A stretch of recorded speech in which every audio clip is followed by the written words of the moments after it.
buenos días, Jorge Antonio Núñez Flores. Servidor. Muy bien. Hoy, sábado 21 de septiembre. Está usted ante la Comisión Especial de Evaluación, que es una comisión que tiene como labor llevar a cabo este ciclo de entrevistas a todos y cada uno de los que aspiran a ser magistrados en la Corte Suprema de Justicia. Para este ciclo de entrevistas se elaboró y se le hizo enviar con antelación el cuestionario que nos va a servir de referencia para formularle las preguntas que bien tengamos los distintos miembros de esta comisión. Porque la idea fundamental, además de las entrevistas, son las evaluaciones y el informe que tenemos que rendir oportunamente al Consejo de Gabinete.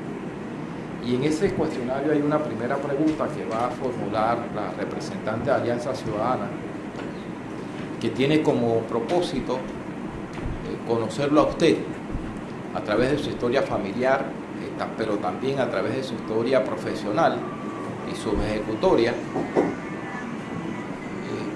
y sus cualidades que usted considera poseer y que sustentan su aspiración a ser magistrado de la Corte Suprema de Justicia. Dicho esto, le daré la palabra a la representante de Alianza Ciudadana para que iniciemos su entrevista. Sí, gracias, licenciado, y buenos días. Buenos días. Bienvenido a este proceso. Licenciado, por favor, ¿nos da su nombre completo? Jorge Antonio Núñez Flores. Gracias. ¿Su número de cédula? 8518-2285. Perdón, 8500. 18-2285. 85. Muchas gracias. Licenciado, ¿a qué sala aspira? Aspiro a la sala tercera de lo contencioso administrativo y laboral. Muchas gracias. Por favor, ¿nos aclara su nivel académico? Mi nivel académico es maestría. Tengo distintas maestrías, incluyendo maestría en educación, docencia superior, ¿no? Maestría en civil, en derecho procesal civil. Muchas gracias. ¿Qué edad tiene, disculpe? Tengo 49 años. Y de sus 49 años, ¿cuántos años de experiencia tiene en total en trabajos? Tengo acumulado 29 años. 29. Y de los 29 años laborales, ¿a cuánto tiempo le ha dedicado al área donde desea ir? A la sala tercera. He estado viendo lo relacionado con los procesos contenciosos desde que ingresé a la firma a trabajar. Así que por una u otra razón he tenido que atender todos los procesos que se dan en esa sala, ¿no? Eso por espacio de 14 años. Muchas gracias, licenciado Núñez. Voy a empezar con la primera pregunta del cuestionario, que entiendo ya usted tiene y conoce. Sí. Por favor, nos describe su historia familiar, profesional y, en su opinión, qué cualidades lo hacen merecedor de ocupar el cargo de magistrado de la Corte Suprema de Justicia. Por favor, nos brinde elementos que sustentan su decisión y cuál ha sido su experiencia trabajando en equipo. Mi historia familiar, yo provengo de una madre que es de la provincia de Veragua. Mi padre biológico también es de la provincia de Veraguas. Debo confesar que este padre pues nos abandonó muy chico, a mi madre y a mi otro hermano, y afortunadamente ella consiguió un esposo al que hoy por hoy queremos y respetamos como padre, porque se hizo cargo de nosotros y nos ha tratado desde siempre como iguales, ¿no? Ese padre al que yo considero como tal y con el que siempre hemos tenido relaciones, era un albañil, ¿no? Que con mucho esfuerzo crió y educó a 4 hijos, porque mi madre era ama de casa, ¿no? Así que cuando tuvimos esta infancia educativa, para nosotros fue muy difícil, ¿no? Porque tuvimos que estudiar con mucha precariedad. precariedad que evidentemente utilizamos más que nada como una fortaleza, porque eso nos hizo fuertes, ¿no? Y nos hizo querer aspirar y seguir luchando profesionalmente por ser alguien, porque ese era uno de los valores que nos inculcaba nuestra madre, ¿no? Estudié en Chorrera, en la ciudad de Chorrera, donde he residido toda mi vida, he estudiado toda mi vida allá, al menos hasta la secundaria. Estuve en la escuela José María Barranco, luego estuve en la escuela República de Costa Rica y hice toda mi secundaria en el colegio Pedro Pablo Sánchez, donde a mucha honra me gradué con honores. Y lo hice porque sabía que el único método de poder llegar y accesar a la universidad, que era mi sueño, era ganándome una beca. Era la única manera. Porque incluso mi madre me anticipaba años atrás, me decía, yo no sé cómo vas a ir a la universidad si aquí no tenemos plata para ir. Así que me gradué, en efecto tuve la beca, y luego de eso me fui a estudiar a la Universidad de Panamá, donde me gradué de cum laude, hice mis 5 años de estudio en la mañana, terminando de estudiar, inicié labores en el órgano judicial. Inicié labores como notificador judicial, entre lo que hacía mi tesis y laboraba, ¿no? Y entré de una forma muy particular y muy singular, ¿no? Porque a mí en la universidad me gustaba el deporte y yo jugaba softball, ¿no? Y todos saben que participamos en una liga del Colegio Nacional de Abogados. Y a mí me llevaron a trabajar porque yo era lanzador. Así fue que inicié trabajando, ¿no? No me tomó mucho ascender, porque en mi vida profesional, así como en mi vida personal, una de las cualidades que me distingue es que yo soy obsesivo con el trabajo, ¿no? Me gusta la eficiencia, me gusta hacer las cosas bien, trato de ser un profesional a carta cabal, trato de ser innovador en lo que hago. Yo siempre he dicho que en el derecho no puede haber imposibles. Uno siempre va a encontrar una norma que regule cualquier situación que uno tenga que examinar. El tema se trata de conocimientos, de saber buscar en la ley y poder dar la solución al que el caso requiere.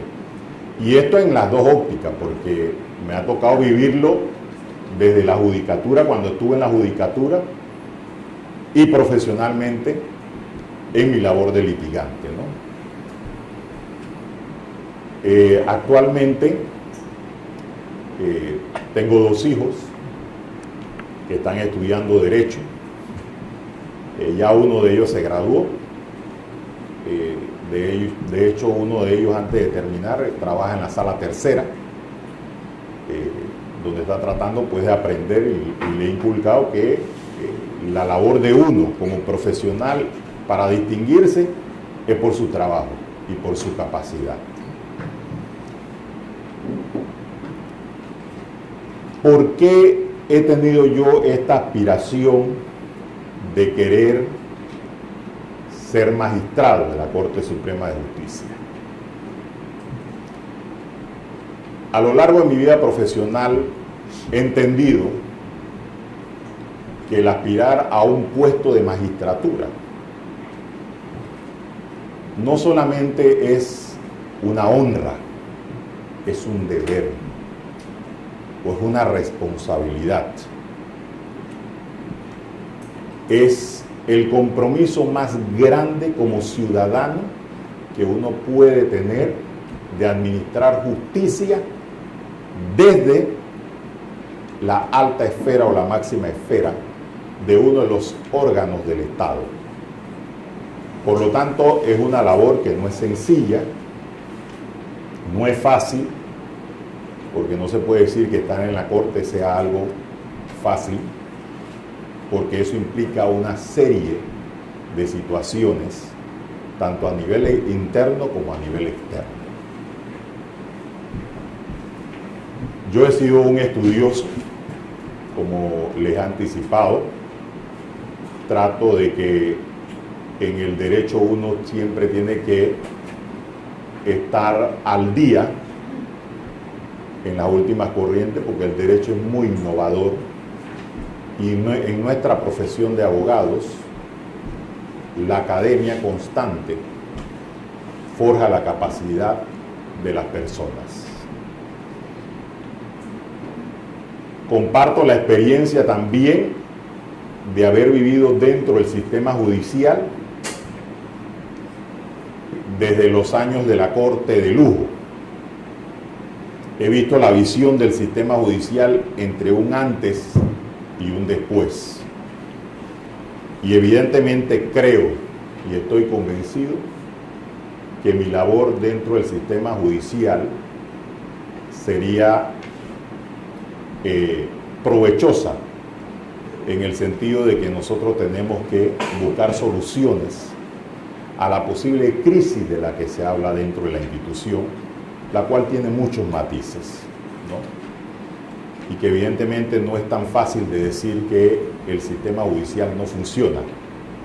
Hay muchos factores que no solamente dependen del factor humano, sino de factores externos que han contribuido a que esa percepción del sistema judicial haya tenido una involución frente a la ciudadanía, ¿no? Y esos son temas que uno tiene que aportar. Uno no puede ser como aspirante una persona que solamente se dedique a criticar el sistema. Hay que ser parte de la solución del problema. Hay que pensar con miras hacia eso. En cuanto al trabajo del equipo, yo siempre he aprendido a trabajar en equipo, porque en la labor de administración de justicia o en la labor de uno como abogado, usted no siempre tiene el conocimiento de la verdad. Usted puede tener experiencia, pero hay casos y casos con matices que requieren que usted busque colaboración, opinión de otros colegas o de otra persona que tenga más especialidad en ese tema. Decir que se trabaja en forma individual, pues evidentemente eso es imposible. Uno requiere un equipo, y más desde el punto de vista de la administración de justicia, usted requiere trabajar de la mano con sus asistentes y con todo su equipo de secretaría.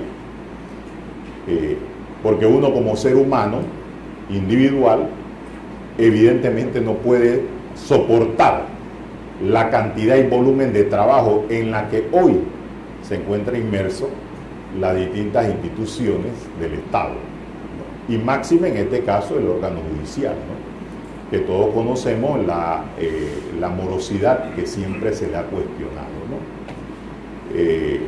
Aparte de eso, yo tuve la oportunidad por allá cerca de los años 1998, 99, de trabajar con el entonces magistrado presidente Adán Arnulfo Arjona, en un equipo de trabajo que él hizo de aproximadamente 22 personas de todo el área nacional, dirigido a efectivizar de alguna manera la administración de justicia. Y para eso trabajamos con Franklin Covey, trabajamos programas de Time Quest, de cómo lograr la efectividad del trabajo en el tiempo.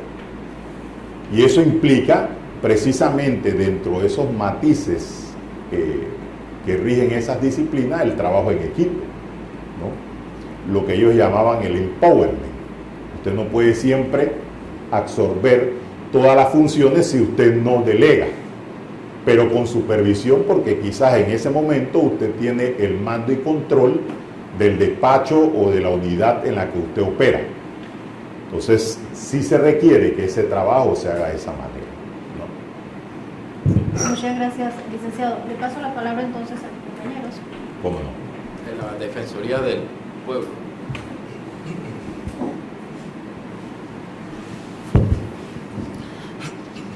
Buenos días, Bueno. licenciado, un gusto tenerlo acá. Vamos a continuar con el cuestionario que obviamente se le había hecho llegar con anticipación. ¿Ha sido usted investigado por alguna causa penal? Y si fuese así, ¿cuál fue el resultado? No he sido investigado penalmente. En ese mismo sentido, hablando más de las faltas a la ética, ¿ha sido usted denunciado o investigado por faltas a la ética ante el Tribunal de Honor del Colegio Nacional de Abogados o ante el órgano judicial, el Ministerio Público o alguna instancia administrativa? No he sido investigado.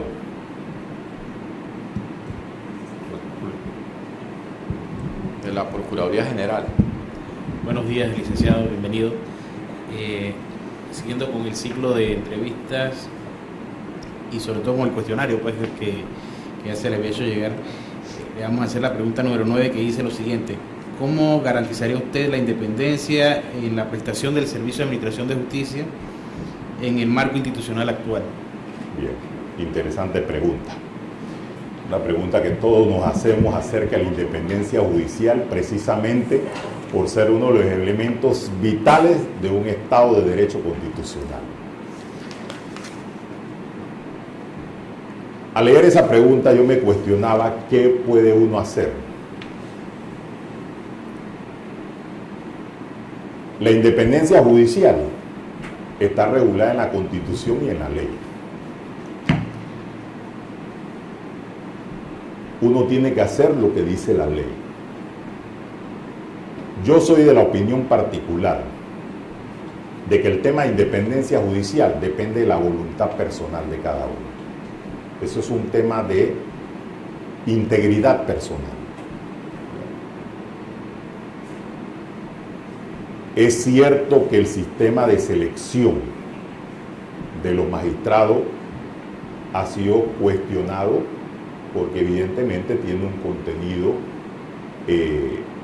político o de injerencia por parte del Ejecutivo y de la Asamblea en cuanto a su designación y ratificación. No obstante, la Constitución es clara en señalar de que los magistrados son independientes en el ejercicio de sus cargos y que no están más que sometidos a la Constitución y a la ley. ¿Esto qué significa? Que usted tiene en su facultad de administrar justicia que actuar con apego a lo que dice la Constitución y la ley, lo que no excluye el artículo 2 de la Constitución, que establece que los órganos del Estado tienen que trabajar en armónica colaboración. Y eso evidentemente es uno de los puntos que ha sido cuestionado por el hecho de que qué se entiende por eso de armónica colaboración, cuál es el alcance, cuál es su límite. Fíjese, hay temas que se ven como política de Estado, que necesariamente usted, como órgano del Estado, tiene que trabajar con el Ejecutivo y tiene que trabajar con la Asamblea.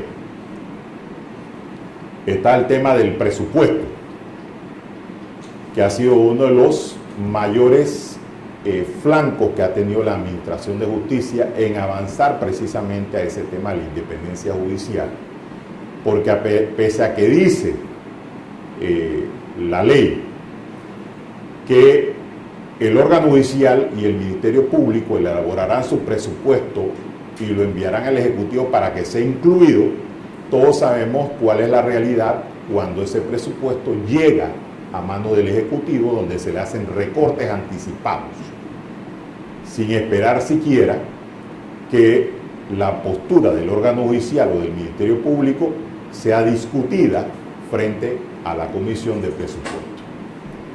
Entonces, esa falta de dotación presupuestaria evidentemente conlleva que en algunas circunstancias en la ejecución de ese presupuesto el órgano judicial tenga que ver cómo resuelve sus necesidades o cómo las logra, tomando en cuenta de que el presupuesto está muy por debajo de sus expectativas. Hablar de independencia judicial significa que un juez o un magistrado o un operador de justicia tiene que hacer lo que dice la ley, tiene que actuar conforme a ella. Muchas gracias. Otra pregunta, licenciado, esta es la número 13 del cuestionario, que dice: ¿cuál es su visión sobre el régimen disciplinario para magistrados de la Corte Suprema de Justicia? Mire, eso del régimen disciplinario es uno de los temas que va de la mano con la independencia judicial y que ha sido precisamente cuestionado. No es ajeno a ninguno de nosotros los cuestionamientos que ha habido de la ciudadanía en cuanto al hecho de que los magistrados juzgan a los miembros de la Asamblea y la Asamblea juzga a los magistrados. Y se ha atacado ese contubernio que existe bipolarmente de tener que juzgarse uno a los otros. Si usted es un magistrado independiente en el ejercicio de sus funciones, si usted tiene que investigar, juzgar a una autoridad de aquello que la ley le faculta para investigar, y usted es objetivo e imparcial, usted tiene que iniciar su investigación sin pensar siquiera de que esa persona que está allá va a venir contra mí o tiene un poder político detrás, que es en esencia lo que se piensa o se cree, o es la percepción ciudadana que tiene precisamente en ese sistema de juzgamiento. Igual la Asamblea, si la Asamblea tiene que juzgar a algún magistrado por alguna falta cometida dentro del ejercicio de sus funciones, tiene que hacerlo. La credibilidad respecto a ese tema de juzgamiento, ¿dónde ha nacido? Que muchas veces la comisión de credenciales no investiga o no lleva a cabo las investigaciones de manera diligente, generando la percepción de que la Asamblea Legislativa está solapando las actuaciones de un magistrado. Yo siempre he dicho, si usted no quiere ser cuestionado, cuando usted tiene la potestad de emitir una decisión, resuelva rápido. Eso es la mejor manera. Yo cuestiono mucho, y lo cuestionaba cuando trabajaba en la institución, esos llamados casos de perfiles altos o casos de muchos intereses, como le dicen, que al final eso no es más que un sustantivo, porque casos son casos y siguen el mismo procedimiento que establece la ley. La mejor manera de usted evitar cuestionamientos es salir del caso lo más rápido posible, haciendo lo que usted tiene que hacer y cumpliendo con el debido proceso. Hay casos interesantes a nivel de la Corte que se toman a veces hasta 10 años para fallarlo. Eso es cuestionable. Y ahí es donde la percepción ciudadana desconfía entonces en la administración de justicia. Muchas gracias. No más preguntas. El Colegio Nacional de Abogados. Buenos días, bienvenido, licenciado. Buenos días. Siguiendo la temática de las preguntas del cuestionario y viendo su hoja de vida y su experiencia, vi que usted ha tenido cargos dentro del órgano judicial y que actualmente litiga. Así que ha estado en los dos lados, razón por la cual le voy a hacer la siguiente pregunta. ¿Considera usted que el Servicio de Administración de Justicia necesita ser transformado? Explíquenos su visión, por favor. Mire, yo sí creo que el Servicio de Justicia necesita ser transformado. Y lo que le voy a comentar es por experiencia propia. La mayor crítica que se le hace al sistema de justicia es la mora judicial. Temas de atención a los abogados. Fallos sin motivaciones. Falta de interés en la solución de los casos.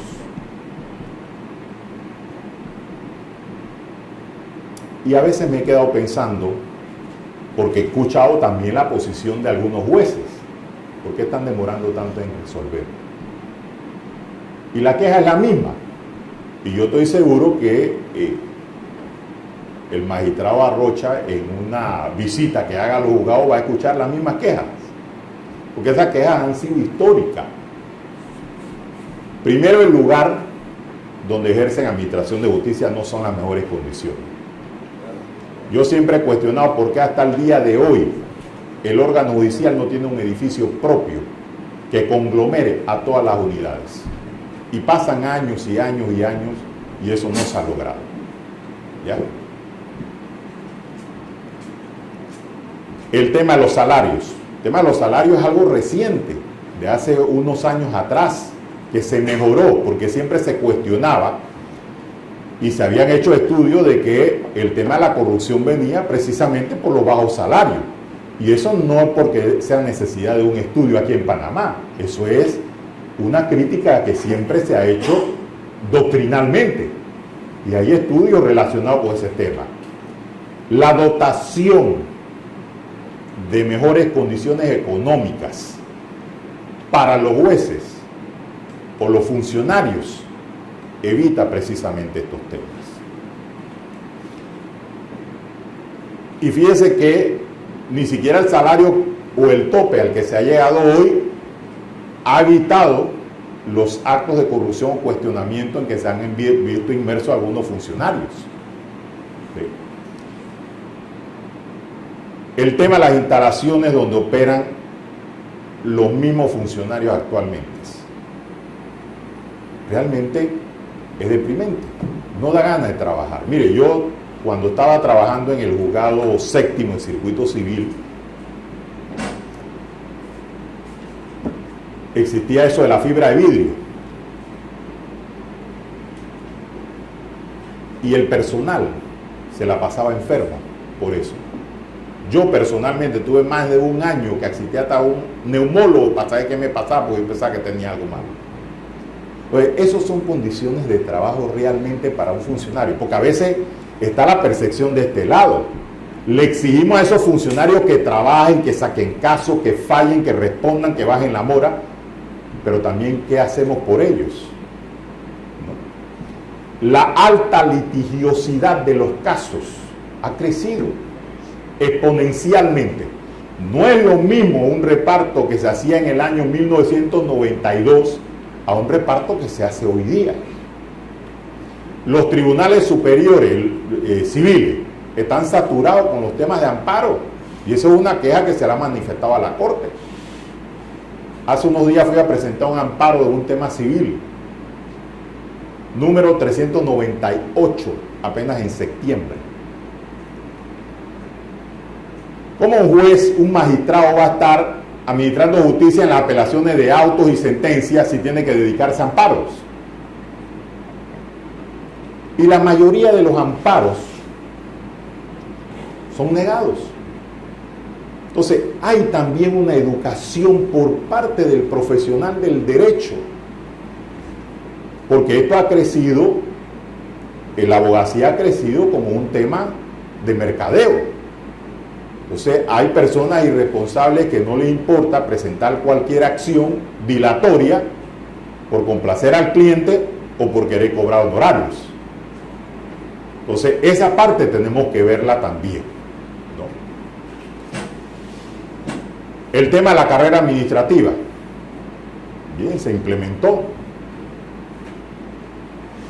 Pero los que han tenido nexo con el sistema judicial actual saben que pese a la existencia de la carrera judicial, una de las grandes peleas y dificultades que ha tenido es la falta de dotación presupuestaria para su ejecución.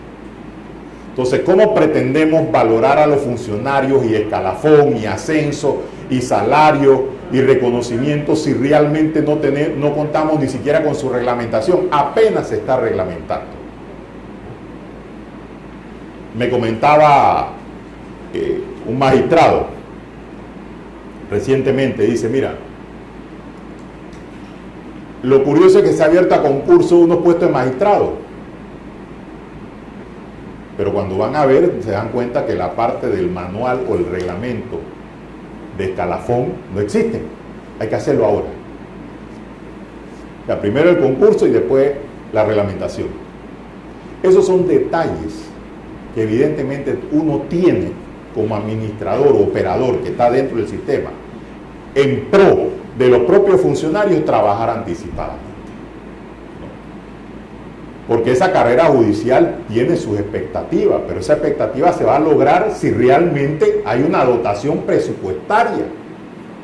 Dotación presupuestaria que evidentemente carece tanto el Ministerio Público como el órgano judicial.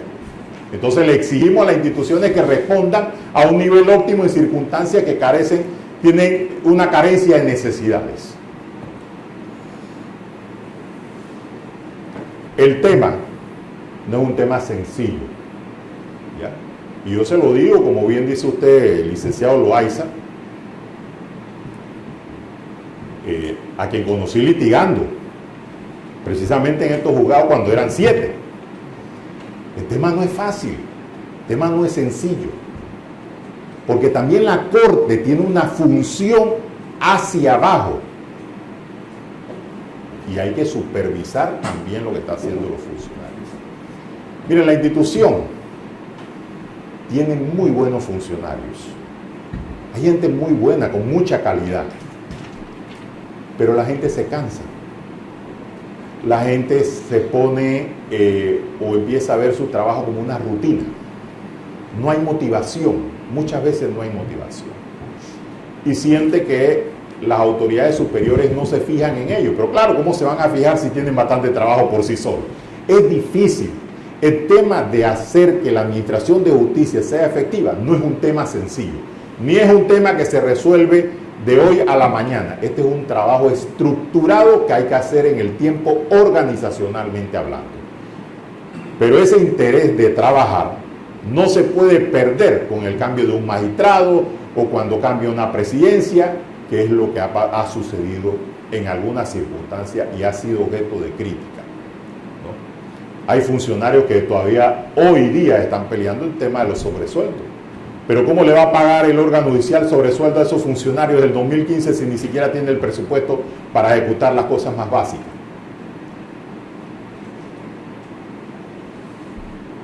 Yo creo que la mejor solución o el mejor aporte de uno como profesional es hacerse partícipe de la solución, no del problema. Yo siempre he dicho, no miremos el problema, miremos la solución, porque ya el problema sabemos que existe y sabemos cuáles son las causas. Tenemos que ver la solución a ese problema que existe. Siguiente pregunta. ¿Cuál es su visión del papel de un magistrado frente a los estándares internacionales en materia de justicia desde la perspectiva de los derechos humanos? ¿Y cómo incorporaría el control de la convencionalidad? Bien. Uno de los aspectos que a mí me llama la atención es que el tema de los derechos humanos y el ejercer el control de la convencionalidad para saber si una norma de derecho interno no afecta una convención ratificada por Panamá, es algo que no es labor exclusiva de los magistrados. Eso debieran hacerlo todos los jueces. Los derechos humanos es algo que ha avanzado enormemente y que tiene sus regulaciones no solamente en tratados, sino en resoluciones, aclaraciones, comités que se han dado precisamente para la interpretación de esos tratados. Hay temas, por lo menos en derechos humanos, como el acceso a la justicia, que a veces usted siente como abogado o como operador que un juez no ha sido de todo claro en ese contexto de respetar ese derecho de acceso a la justicia. Y a veces, ¿por qué se da esa falla? Porque simplemente eso requiere un estudio, requiere un conocimiento, requiere una preparación. Pero ese es uno de los aspectos que evidentemente sigue siendo un talón de Aquiles dentro del sistema, porque las resoluciones, como mencioné hace un rato, muchas carecen de motivación. A mí me ha tocado, en el ejercicio de la función como abogado, leer resoluciones que yo no sé ni siquiera con qué argumento voy a casarlas si no tengo motivación. Fallos que se la pasan resumiendo todo lo que dicen los abogados y al final cuando usted mira la motivación está en 1 o 2 párrafos y se acabó. Entonces, si no hay motivación, ¿qué juez o magistrado va a estar haciendo control de la convencionalidad? Que es un deber, eso no es una facultad, es un deber ex oficio que tiene que hacer el magistrado o el juez. Tratar de citar las convenciones. Yo en las únicas resoluciones que veo que se hace bastante eso son en las de niñez, adolescencia o en las resoluciones de los juzgados de familia, que se citan la Convención de los Derechos del Niño, la Declaración de los Derechos Universales. Y ahí he visto mucho el tema en la Sala Tercera, que de hecho hay fallos que han abordado el tema del control de la convencionalidad, porque no solamente ha sido reconocido a nivel internacional, por lo menos ya hay un avance en el derecho interno con esas figuras que uno tiene que tomar en consideración. Decía un autor por allí, digo, es muy difícil ejercer el control de la convencionalidad cuando existen no menos de 200 tratados sobre ese tema, sobre temas que le corresponde a cada Estado parte ejercerlos. Eso depende de la capacidad del funcionario y del compromiso que tiene con su cargo. ¿Ya? Pero hay otra realidad en el sistema. Los jueces y magistrados, hoy por hoy, responden a un sistema de estadística. Se mira más la estadística que la capacidad del fallo. Claro, porque si usted se hace un fallo, como en la Corte Constitucional de Colombia, de 150 páginas, evidentemente no hubo otro caso. Claro, y dirán, ¿pero qué tiempo producen esos fallos? Es que las realidades son distintas. ¿Cuántos magistrados puede tener una Corte Constitucional o una Corte de Casación Penal de Francia? Son cosas diferentes. El recurso humano es importante para lograr esto. Por eso le digo, el tema de la administración de justicia es un problema integral, no es sencillo. ¿Ya? Y el que ejerce el cargo de magistrado tiene que entender eso para lograr ese resultado. Y no puede dejarse absorber por la abundancia laboral. Tiene que hacer un trabajo. Pero no se puede ser magistrado, como yo decía, o se puede ser juez de 8 a 12 y de 2 a 5, esto requiere mucho sacrificio. Mucho sacrificio. Y lo digo por experiencia propia. Cuando se creó el programa de descongestión, que fue cuando nacieron esos 7 jueces más, en el año 1998 se creó el juzgado 10º y 11º. Luego en el 99 se crearon los juzgados del 12 al 16, que era todo lo que existía. Iban a haber más jueces municipales civiles. Y en el camino, el tema cambió y dice, bueno, es que vamos a especializar la jurisdicción de familia.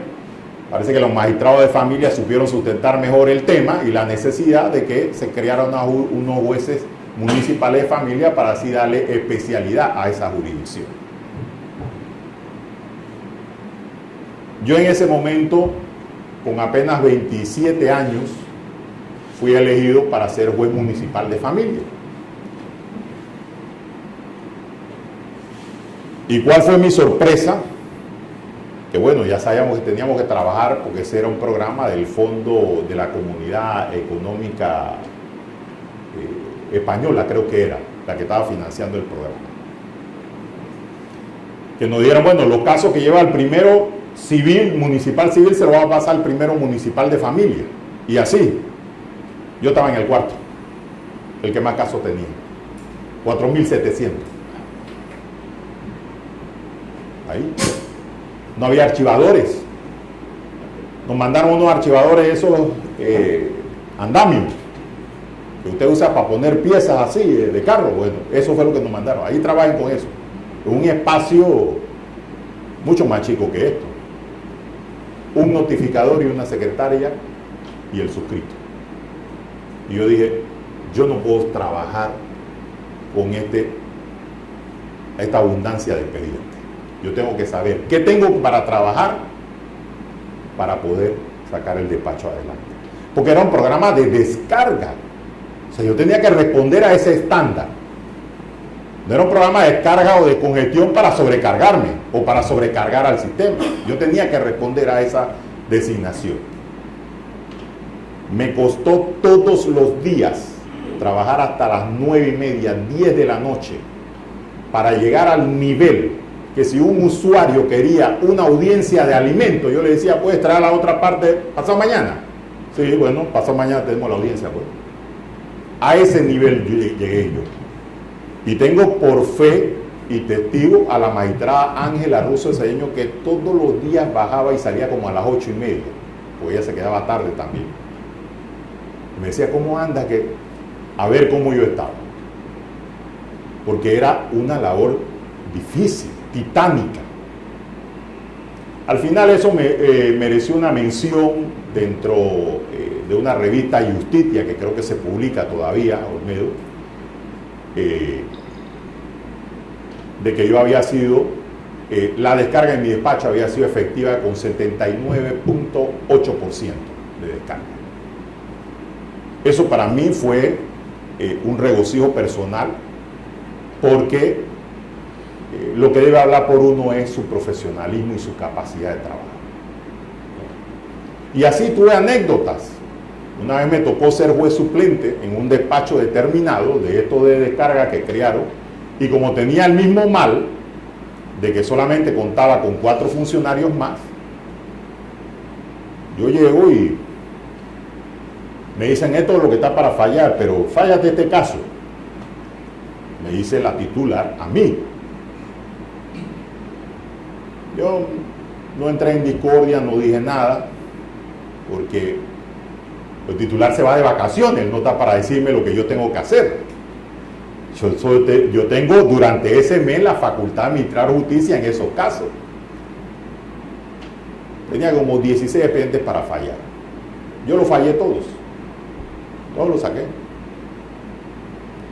Y de repente me da por salir a la secretaría y veo yo esos mismos archivadores que le mencioné, en cajeta, había no menos de 5 cajetas.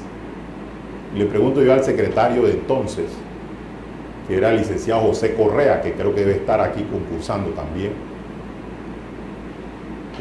Digo, ¿eso para qué está? No, eso está para emitir pruebas. Digo, todo eso. Apenas tenían 2 años de estar funcionando. Digo, ¿ustedes no han emitido pruebas? No.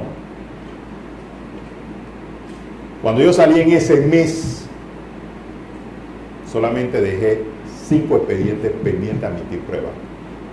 ¿Sabe lo que me costó eso? Que esa juez me indispusiera a mí ante el Tribunal Superior por hacer el trabajo. El sistema tiene su falla, tiene cosas que no son agradables, pero uno tiene que aprender a convivir con ellas y tratar de sacarlas. Por eso le decía, la capacidad del trabajo va a definir precisamente la aplicación de estos principios. Pero eso es voluntad propia. Administrar justicia es una vocación. No es fácil, porque no todo el mundo tiene vocación para ejercer justicia. Y la justicia hay que administrarla, lo cual requiere una labor titánica. Todo lo que sea administración requiere de procesos para lograr resultados eficaces.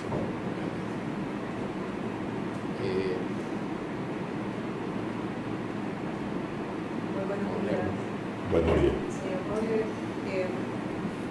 regreso a la número 9. Me queda claro de que usted está de acuerdo en que el Servicio de Administración de Justicia necesita ser transformado. De ser elegido para uno de los cargos de magistrado, ¿cuáles serían esos 3 puntos claves que usted considera que deben de ser transformados de forma inmediata? Uno, que creo que el magistrado Arrocha está trabajando él en un plan piloto, justicia sin papel. Ya nosotros tenemos que pensar en la automatización de los procesos. A ninguno de ustedes escapa el hecho de que hoy por hoy las firmas electrónicas ya tienen una preponderancia, el tema del manejo de los procesos a través del sistema informático hay que hacerlo, y eso evita un poco el mal sabor o la queja de la atención del usuario en las respectivas secretarías, porque hay secretarías donde usted va a preguntar por un expediente y usted puede salir 1 hora o 2 horas después. Eso sería uno de los aspectos. El otro aspecto, yo pensaría que es hora de que la Administración de Justicia tenga un solo edificio, sin perjuicio de respetar los compromisos contractuales que haya con cada particular o persona jurídica donde se han arrendado esos locales. Y evidentemente aparejado una dotación presupuestaria, porque un edificio construirlo hoy en día no cuesta 10 millones ni cuesta 20 millones. ¿Ya? Un costo muy importante. Y el órgano judicial de a milagro consigue para la operatividad básica de su función. Y el otro punto que yo diría que hay que mejorar es implementación efectiva de la carrera judicial y mejor condiciones de salario para los funcionarios.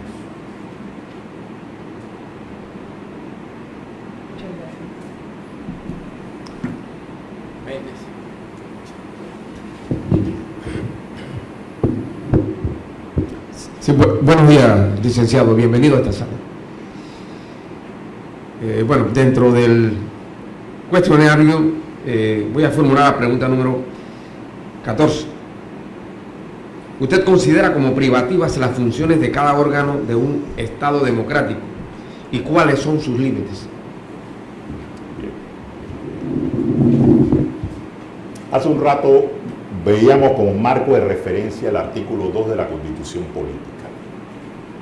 Cada órgano del Estado tiene funciones privativas, ciertamente, de acuerdo al ejercicio de sus funciones. Y esto va muy agarrado de la mano con el principio de la separación de funciones. Como decían algunos autores, o más conocido como estableció Montesquieu, separación de poderes.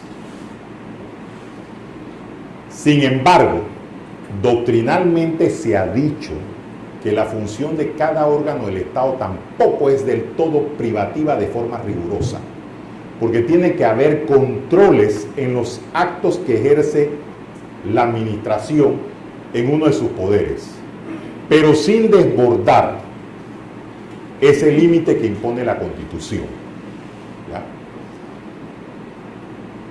Decir que el órgano judicial puede trabajar ajeno al Poder Ejecutivo es una falacia.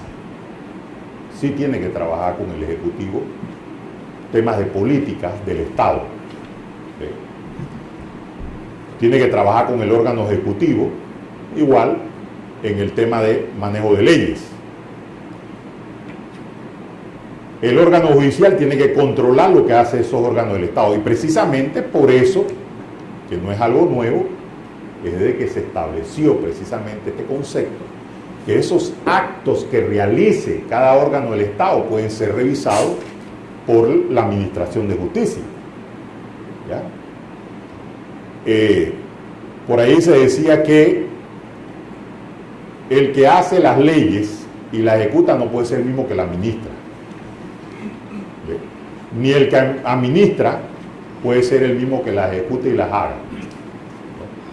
Porque hay un deber de cumplir con esa separación o ese principio de separación de poderes.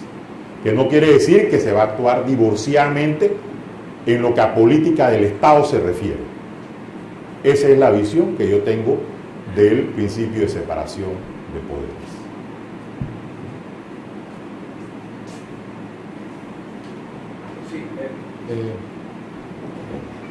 Hay una situación en donde la Asamblea maneja, o los diputados manejan algún tipo de trabajadores que trabajan para la Asamblea. Y se tiene la percepción de que no hay un control. Cuando el Contralor intenta hacer gestión de investigación para el pago de algunos funcionarios que supuestamente trabajan en la Asamblea, y se le impide esa labor, se le impide llegar al fondo del asunto. ¿Cómo usted valora eso? ¿El Contralor puede hacerlo porque puede hacerlo? ¿O hay un impedimento real?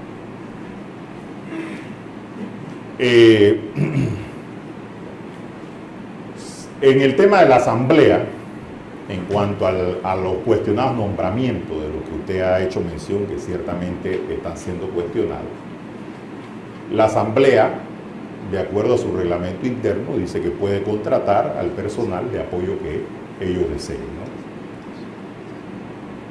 Pero también es cierto que la Contraloría es un ente fiscalizador y que tiene esa facultad de poder revisar esas actuaciones.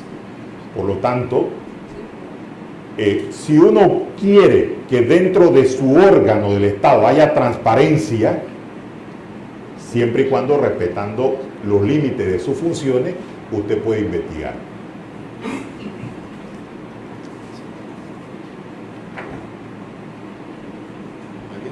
Ya. Muy bien. Jorge Antonio, terminado este ciclo de preguntas, yo nada más me quedo con una reflexión de lo que tú has recalcado aquí, ¿no? Participar en la solución de los problemas. Dicho de otra manera, no me traigas el problema, tráeme la solución. Hoy cumple 100 años Mario Bunge, ese gran filósofo, doctor Mitchell. Hoy cumple 100 años Mario Bunge. Y él dice, la vida es resolver problemas. Me quedo con esa reflexión. Suerte de parte nuestra. ¿Cómo no? Sean buenos días. ¿Cómo no? Bien, gracias. 100 años.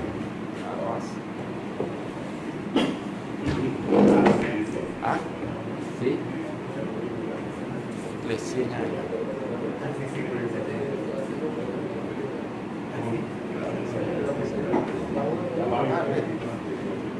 No, mientras. Sí.